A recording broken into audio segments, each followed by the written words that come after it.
Hello, greetings. How do you do today? I bring you greetings in God's name. May God's peace be upon you and rest upon you. My name is Ibrahim Arasa, the privileged lead pastor of Harmony City Assembly, Apo, in Abuja, Nigeria. I'd like you to join us and link up with us on all of our social media pages or handles, as you may say it or know it.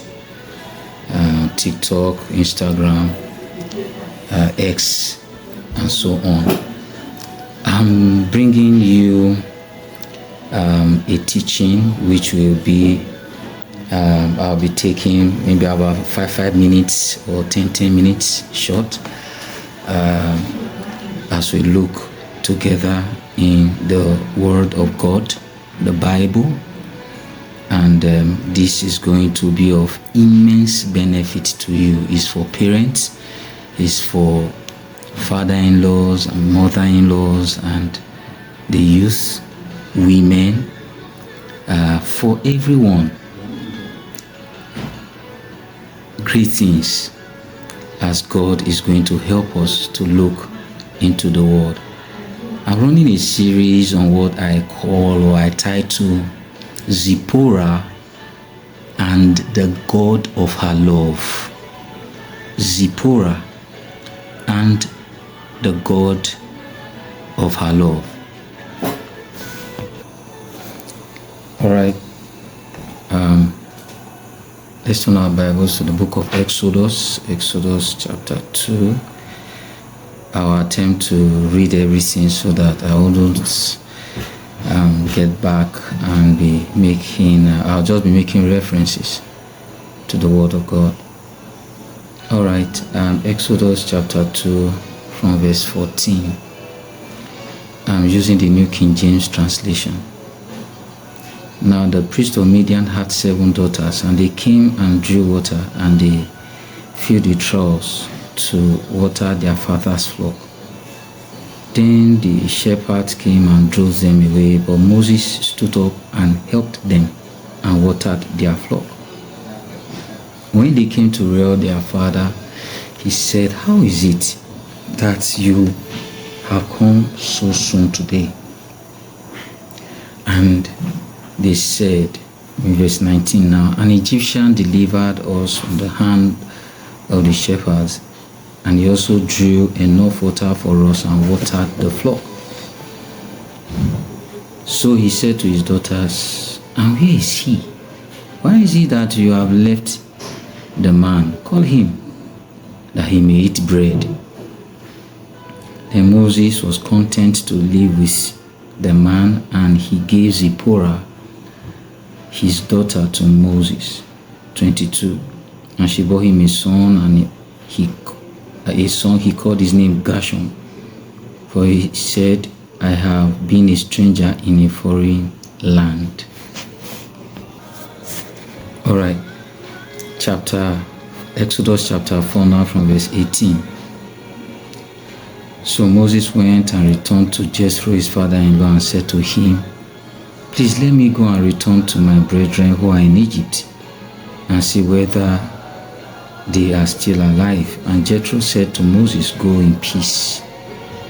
Now the Lord said to Moses in Midian, "Go, return to Egypt, for all the men who sought your life are dead." Then Moses took his wife and his sons and set them on a donkey and returned to the land of Egypt. And Moses took the rod of God in his hand. Let's move on to verse 24. And it came to pass on the way at the encampment that the Lord met him, that is Moses now, and sought to kill him. Then Zipporah took a sharp stone and cut off the foreskin of Moses' son and cast it at Moses' feet and said, "Surely you are a husband of blood to me." So he let him go. Then she said, "You are a husband of blood because of the circumcision." So I will just read this part, but we'll just continue with what our teaching is. Zipporah, Moses' wife, was one of the daughters of Jethro, and her name Zipporah actually means a bird, which lets us know that this was a pretty beautiful lady, a fine woman to behold. She was attractive. She is everything a man would want in a woman. And we are told here that Moses, fleeing from the face of Pharaoh, having been declared wanted by Pharaoh, where he was running from, escaped to Midian. Midian was one of the sons of Abraham. It was one of the sons of Abraham, and they came to settle somewhere, and good enough, Moses was running away, and he happened to come here, and so on and so forth. Well, long story short, this is how we meet Zipporah, one of the daughters of Jethro. And of course, Moses, having stayed with Jethro for a while, Zipporah became his wife. Zipporah was a very special person to her father. She was a shepherdess. She was not a lazy person. She was a strong woman. She was a lady who took on the job of men, because imagine a woman having to go fetch water from the well, not for household work, but for commercial reasons, purposes, to feed her father's flock.